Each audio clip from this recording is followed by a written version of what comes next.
All right, we are here. I am excited. This is our member match. We're bringing together members from two different Hera Hub locations to get a chance to know each other a little bit better. I know Hadley Wood we have here and Karen Van Dyke here in Mission Valley. Hadley's a member up in Carlsbad. And I understand you guys have connected around insurance. But this is an opportunity to just get to know each other a little bit better. So, Hadley, I'm going to turn it over to you just for, like a minute or so. Tell me tell us a little bit about your business so folks who are watching this can get to know you. Yeah, sure.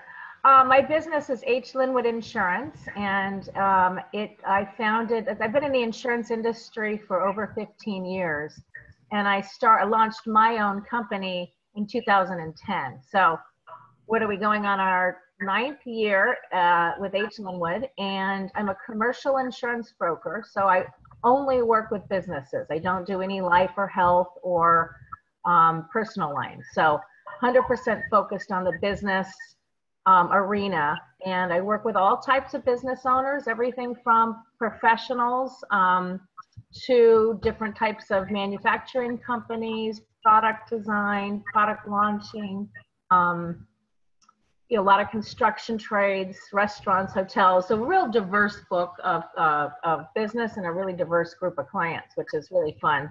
I do a lot of work with entrepreneurs, helping them look at their business and try to minimize some exposures, even outside of the insurance protections, and talk about things, risks that they may not be aware of. And I really enjoy what I do. It's always, every day and every new client is always a new challenge. It's a new opportunity. And I learn so much about, what's going on in the business world just based on what companies are being launched and what my clients are asking for. So it's a lot of fun. It's a lot of, I never know what the day will bring, which is fun. That's great. Yeah, it's so funny. Insurance is one of those things we kind of stick our head in the sand about. I think insurance, finance, it all kind of gets lumped into that head in the sand category. And I would say it's probably based on my experience one of the last things that business owners think about. It's like, oh, yeah, I need insurance. And then to compound that confusion, there are like how many types of insurance? I mean, you can insure for essentially anything, right? That's, you get all tangled up around that. Do I just need general liability? Absolutely. Or do I need, key man? Or what is general liability?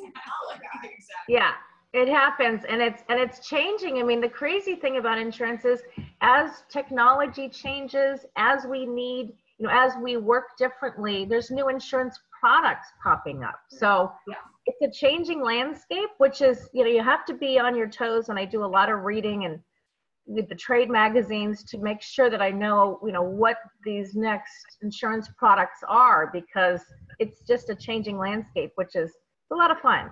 But you have to stay on it and to protect your business. There's a lot of new, with the cyber and the cyber threats and data hacking and technology. That's a whole other, that was not something we had to think about really 10 years ago. So that's actually something I want to come back to in a few minutes, Hadley, especially with the news today that Marriott just was breached, probably one of the biggest breaches in history, they're saying. So let's come back to that in a second. Yeah, absolutely.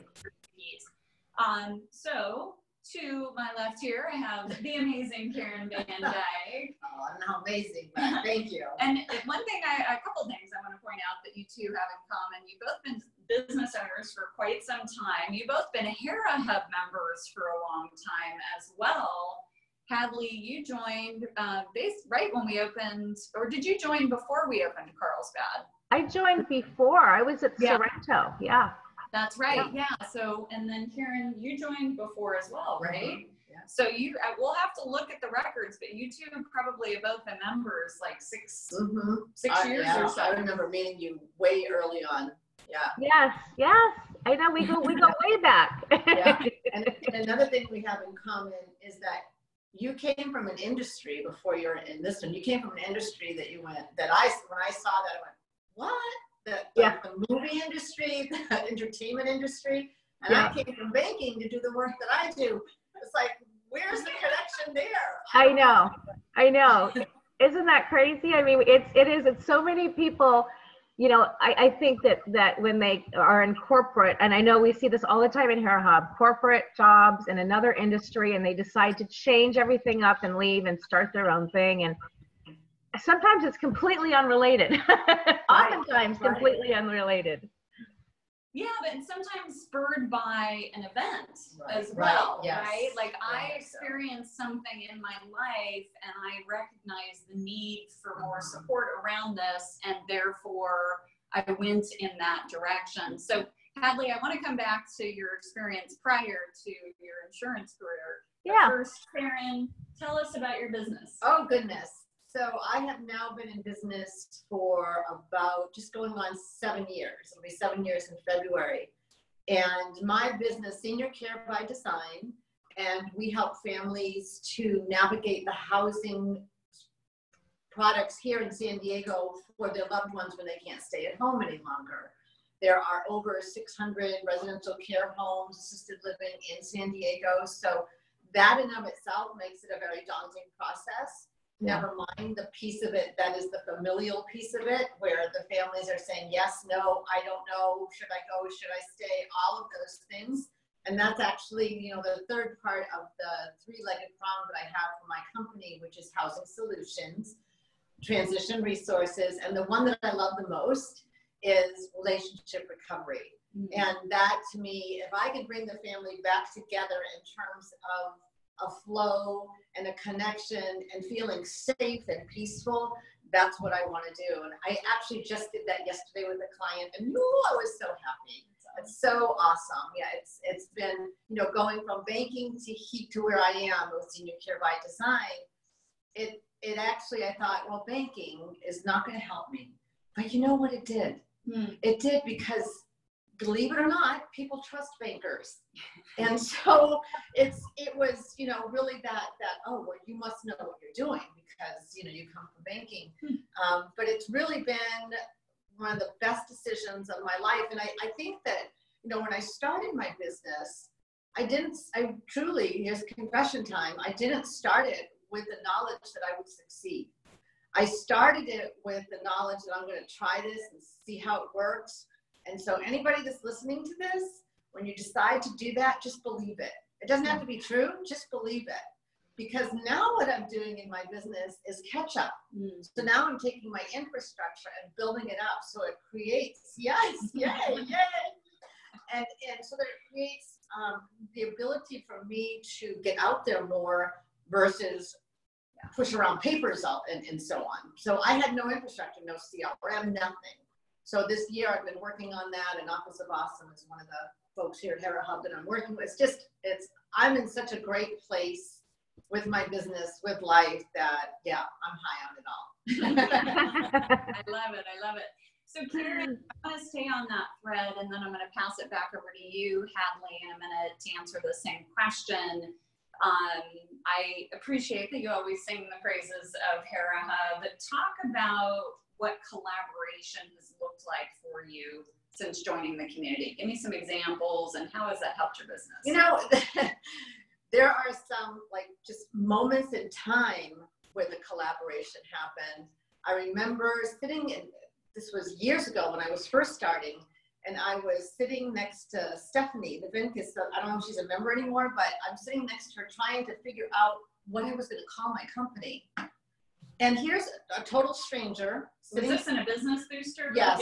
Yeah. Which wasn't a business. Yeah. Topic Tuesday or something like that. But yes. And so she's sitting next to me, and she's listening to what I do, and she looks at me and she said, "I'm going to help you do that."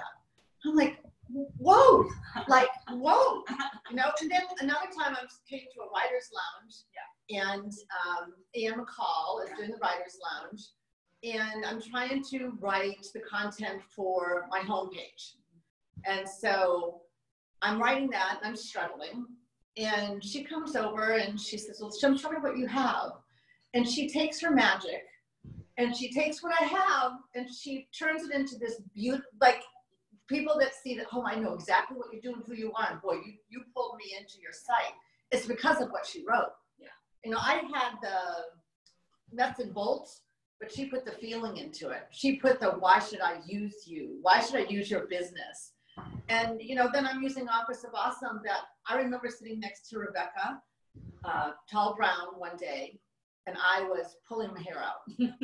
And because to Felena's point, the business side is like, I go, yeah, no, I don't want to do that. I want to do that loving, fun, feeling part. And so I'm sitting there and I am beside myself. And Rebecca just stopped me. And she said, you don't have a business. You have a ministry.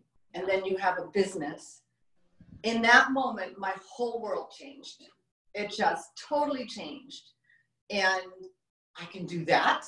I can do that. And it set me on a trajectory that I'm still on to this day. So, I mean, it's collaboration after collaboration after collaboration. Honestly, my business is where it is. And I know I sing Hera Hub praises, but it's warranted and earned and true.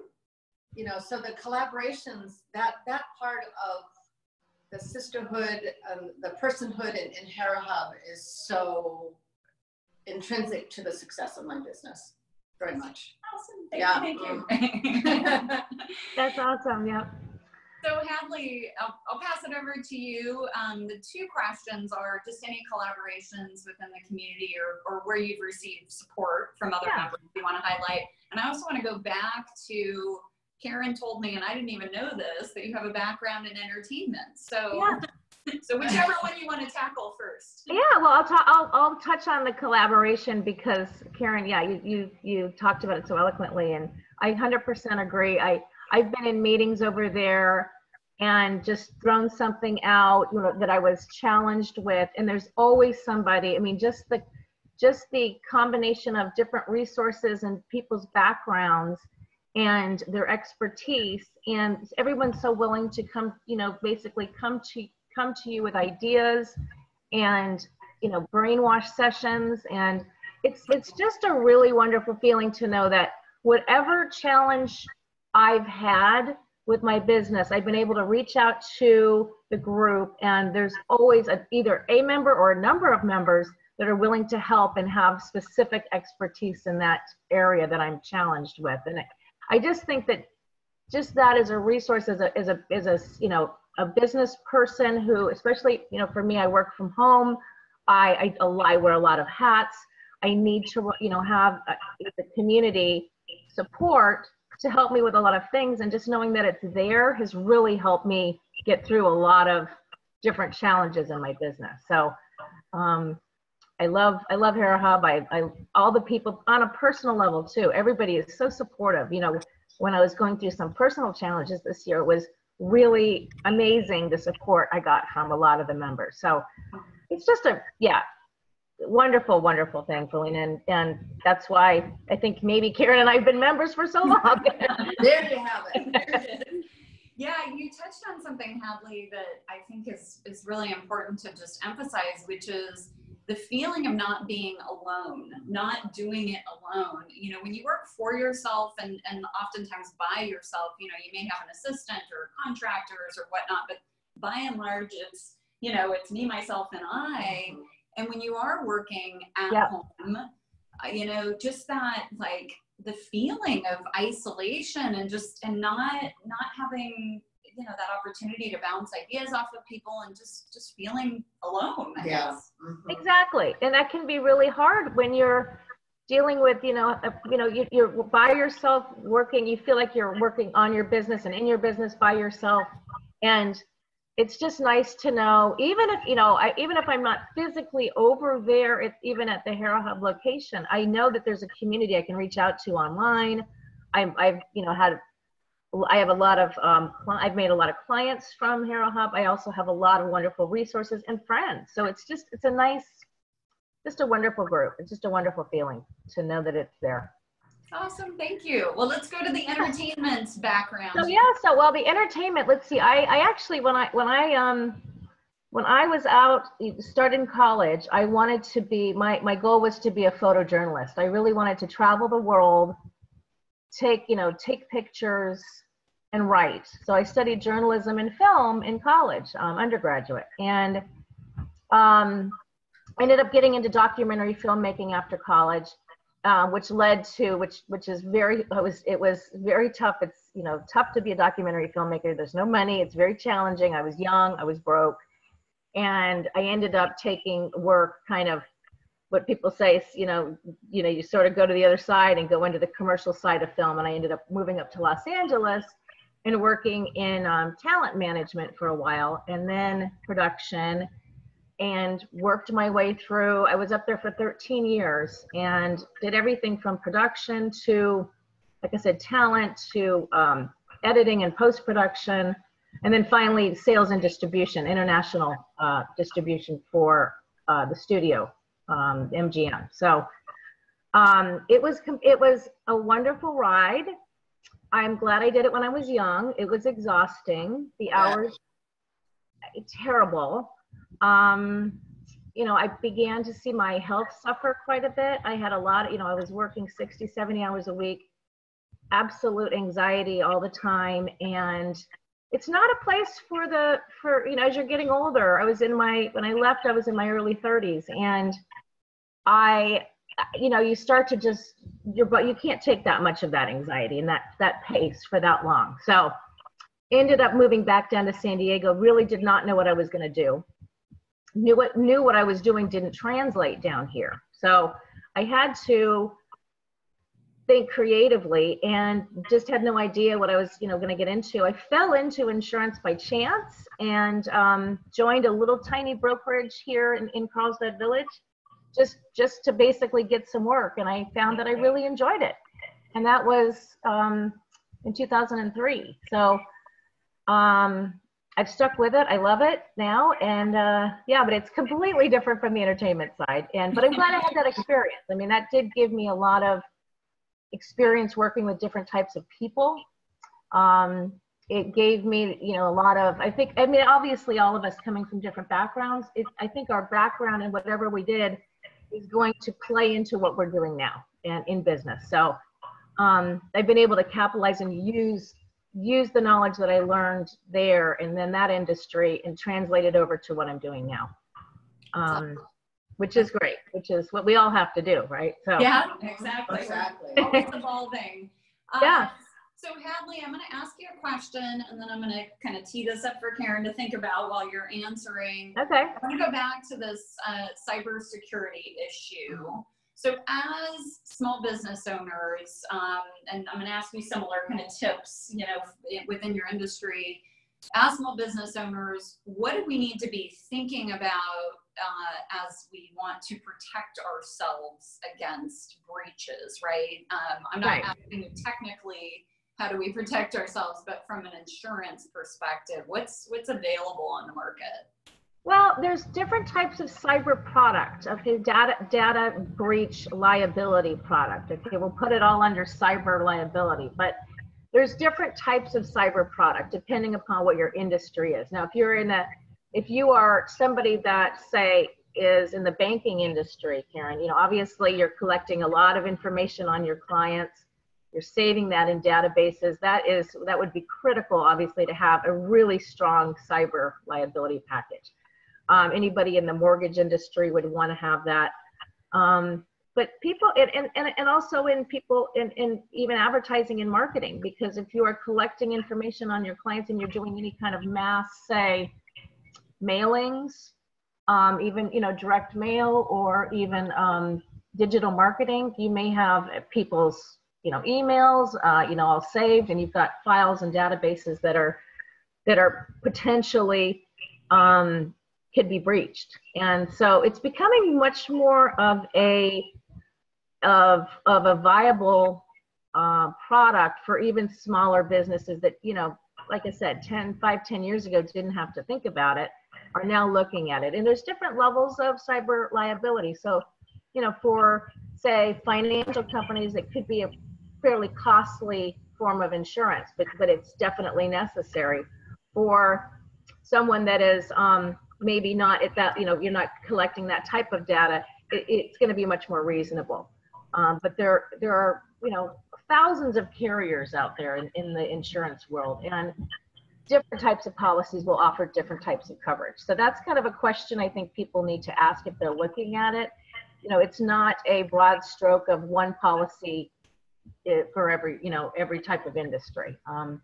Yeah, that makes sense. And as all insurance products, the company that's going to insure you is going to look at the potential for risk, right? What is the risk potential? What's the loss? That could incur because of this, and if you're on the hook, so the more risk, the higher the premium, of course. Right.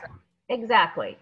So if you have a fairly, again, I think one of the, we know, a good where to start is to obviously make sure your systems are you have a good IT person and your systems are up to date and they are protected. That's step one. And then beyond that, if you're using any databases, to kind of look at their agreement with you. What are they going to be responsible for if you were to be breached? And it's in the cloud, right? So it's a very complicated. It's a little complicated, and again, it is one of the products that keeps changing in the insurance world. I would imagine. As things are sort of happening, as things are getting breached, insurance companies are saying, okay, well, we'll cover this. We don't want to cover this, so it's always a good idea to kind of go, look at it very closely with your broker or agent and say, look, I want to make sure I'm covered for this. Yeah, and probably doing an annual audit, right, of your insurance, just checking. Absolutely. If your business has changed, you've added new service lines, or your processes are different, still covering myself the way I need to cover myself. Absolutely. You want to do that, because as things are shifting, maybe the product's not as good for you anymore. If your business is shifting, it's always good to keep that line of communication open with your agent or broker. Yeah, absolutely. Good stuff. Awesome. Thank you for the input, the advice on that. So Karen, coming back to you and your business and helping families make these critical, important, tough decisions, what are some of the things or tips if somebody's facing that in their own life? And for a lot of us women who, are in that sometimes sandwich generation, we're dealing with parents and, children or, younger family members at the same time. What do folks need to think about? Like, what's the first step that they need to be, thinking about as they approach this? Or how do we even preempt the challenge, maybe? Really good question. And I think that the most important thing to do is to have that conversation with your family. Easier said than done. And for the most part, 9 times out of 10, by the time the client gets to me, they're on the ledge. They're looking down. They're really torn. And so I have no problem talking them off the ledge. We do that. It's like, we're safe now. We're good. And I tell them that it's a journey. It's a step-by-step journey, and we'll take it together.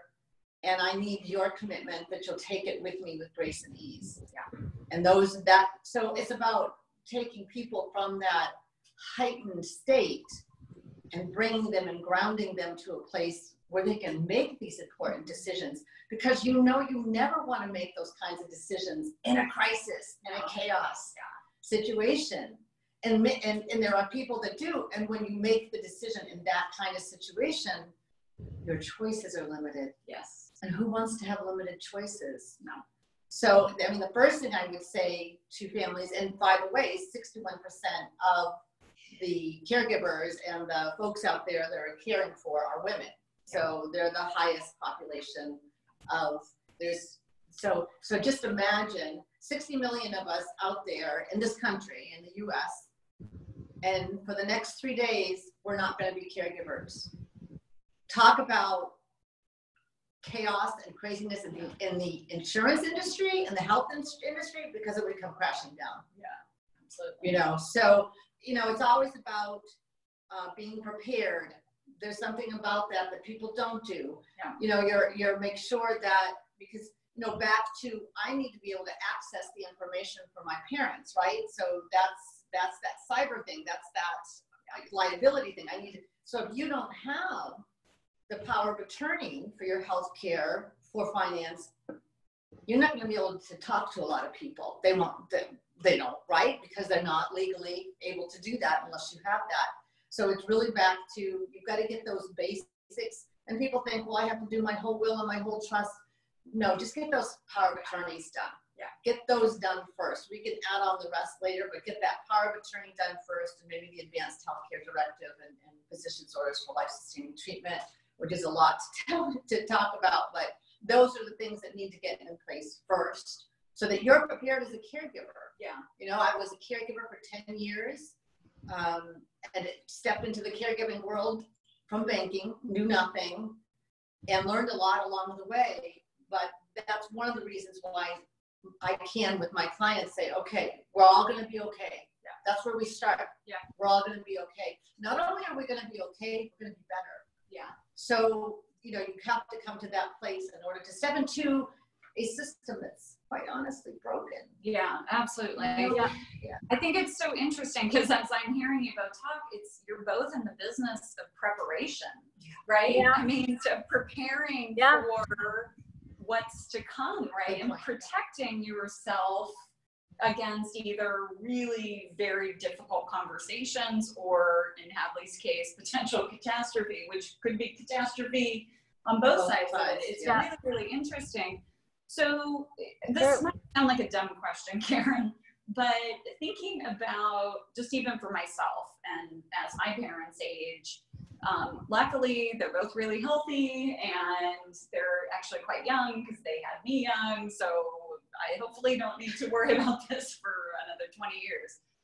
But would it be helpful? Yes, I totally understand the power of attorney and the healthcare directive, but even sitting down and have a video recorded conversation with my parent, having them run down all their wishes and asking them if they are open to going to an XYZ type facility, recording that, keeping that, so heaven forbid 20 years later when they have dementia and they say, I never said that. I mean, is that helpful? Wow.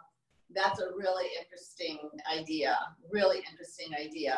And I think, you know, so where your parents are right now, that would kind of be an ideal situation to actually do. Yeah. Totally. Actually, you know, and dementia it's unfortunate, really tragic that it is on the rise. Yeah. And it will level the family for sure. So, and you're absolutely right, because when they get to the point of not being able to make those decisions, you have it, you're like, wow, there it is. You can't fight that. There it is. It's, you know, so one thing so when I work out in San Diego with the families, we work in community. So one of the things that I'm trying to do that's part of my vision is to illuminate the path of aging and dying so that it can be a different journey. And it's really not a path, it's more like a trail. So one of the things that I'm doing with that is changing the words that we use, because we say frail elderly. Well, you've now just taken a human being and tossed them in those words. Instead of saying my elder mom, it says the same thing. I like the word accomplished. I use the word my accomplished mother. Yeah. I love it. It's so important in the words that we use, especially, this is a throwaway population. Yes. I'm just saying it like it is. I was just watching Will and Grace last night. They had this whole segment on all different types of folks who are minimized, you know, marginalized. Yeah. And it was interesting. They had ageism in there. I'm like, yes. So, you know, it's so back to the verbiage. So I don't work with facilities. Facilities are a medical model, and I work with social models. So the social models that I work with, I call them all communities. I think that coming from banking helped me to do that because I didn't come from the industry. I didn't pick up language from the industry of what they're trying to give us. I picked up my own. I'm like, you know, that's not a facility. I would live here. I wouldn't live in a facility. Yeah. You know, so you know, it's real important that we go into that space of changing the words. Yeah. So that, I mean, you know, we're sitting here, guess what? And everybody that's watching, we're all going to be here. Yes. So you want to start changing those words for yourself now. Yes, absolutely. You know? Yeah. It's so it seems like what you're doing, Karen, is just so relevant now too, because so like you said, so many of us, I just moved my dad just this week from Palm Desert back to Carlsbad to be closer to me, because he's 80 and he's at the stage where he needs a little bit of watching over. And it's so many of my friends and people that I work with are in the same position. And there's so many, you know, all the baby boomers, obviously, they're getting to be that age. So it's just so important what you do. I think it's awesome. Thank you. I am blessed to be doing it. And like you, it was a personal situation. And Felena talked about that. And my sister was lying in a hospital, and they came up to me, here, 2 sheets of paper, go find a place for her. I'm like, what? I don't know what you're talking about. And you have 48 hours to do it. Oh yes, by the way, there's a blizzard in Boston, whiteout going on at the same time that I was. And so went out and found the place. But in that moment, there was something that was just like this divine arrow came through my body, and it was like, no, this is not going to happen again. And I literally went back to San Diego, quit my job, and started the company sort of that way. Wow. But it was because there's no reason for a family to have to go through as much as they do. Honestly, there isn't. Yeah. But we do.